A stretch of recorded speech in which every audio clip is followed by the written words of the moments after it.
Selamat datang di video tutorial 7sys. Pada video ini kita akan membahas tentang modul Transaction Code Setting. Modul ini digunakan untuk mengatur format penomoran kode transaksi di sistem. Pengaturan ini harus dilakukan terlebih dahulu sebelum pengguna melakukan transaksi apapun di dalam sistem. Tanpa pengaturan ini, sistem tidak akan bisa membuat nomor transaksi secara otomatis dan sesuai standar perusahaan. Untuk mengakses modul ini, klik Master Data, pilih Company, lalu klik Transaction Code Setting. Untuk menambahkan pengaturan kode transaksi baru, klik tombol Insert pada program. Setelah itu akan muncul halaman input yang harus diisi. Pertama, pilih kolom entity yang berisi entitas perusahaan. Kemudian pilih Transaction Type, yaitu jenis transaksi yang akan diberi pengaturan kode. Misalnya AP Invoice, AR Invoice, Purchase Order, Sales Order, dan sebagainya. Di bawah itu, terdapat beberapa pengaturan format yang bisa dicentang sesuai kebutuhan.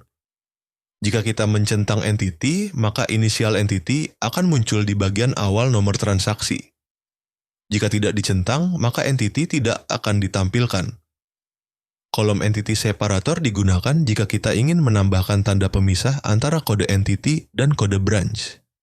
Separator ini bersifat opsional, bisa diisi tanda seperti garis miring atau strip, atau dibiarkan kosong. Jika dibiarkan kosong, maka inisial entity akan langsung menyatu dengan branch tanpa tanda pemisah.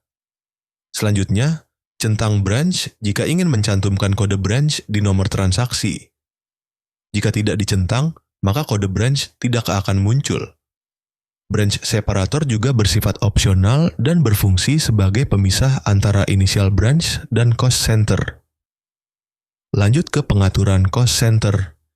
Centang kotak ini jika Anda ingin kode transaksi mencantumkan initial cost center.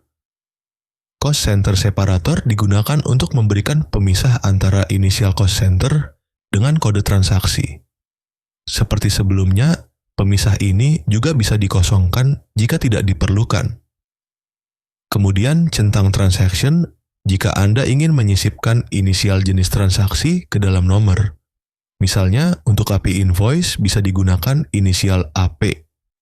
Transaction code diisi dengan inisial tersebut.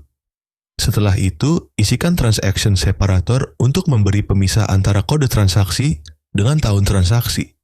Separator yang digunakan bisa garis miring, strip, titik, atau karakter lain sesuai preferensi perusahaan. Kemudian isikan year separator sebagai pemisah antara tahun dan bulan, serta month separator sebagai pemisah antara bulan dan nomor urut atau sequence.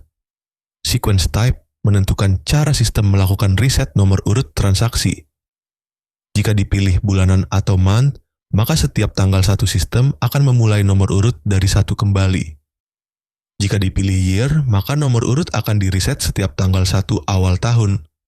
Digit sequence diisi dengan jumlah digit untuk nomor urut.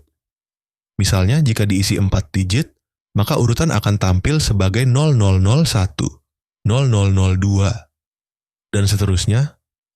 IsActive digunakan untuk menunjukkan apakah pengaturan ini aktif dan akan digunakan dalam sistem.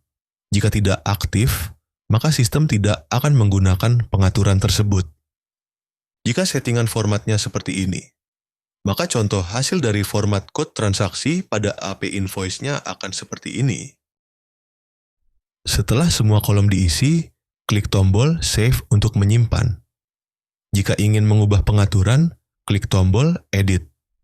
Semua kolom dapat diperbarui sesuai kebutuhan. Namun perlu dicatat bahwa perubahan pengaturan ini tidak akan mengubah nomor transaksi yang sudah pernah dibuat sebelumnya. Untuk menghapus data, klik tombol Delete. Sebagai catatan tambahan, separator yang umum digunakan adalah garis miring, strip, atau karakter lainnya yang mudah dibaca. Demikian penjelasan mengenai modul Transaction Code Setting di 7sys. Dengan mengatur format penomoran transaksi yang konsisten dan sesuai standar perusahaan, proses pencatatan akan lebih rapi dan memudahkan pelacakan transaksi ke depannya. Terima kasih atas perhatian Bapak dan Ibu sekalian. Wassalamualaikum warahmatullahi wabarakatuh.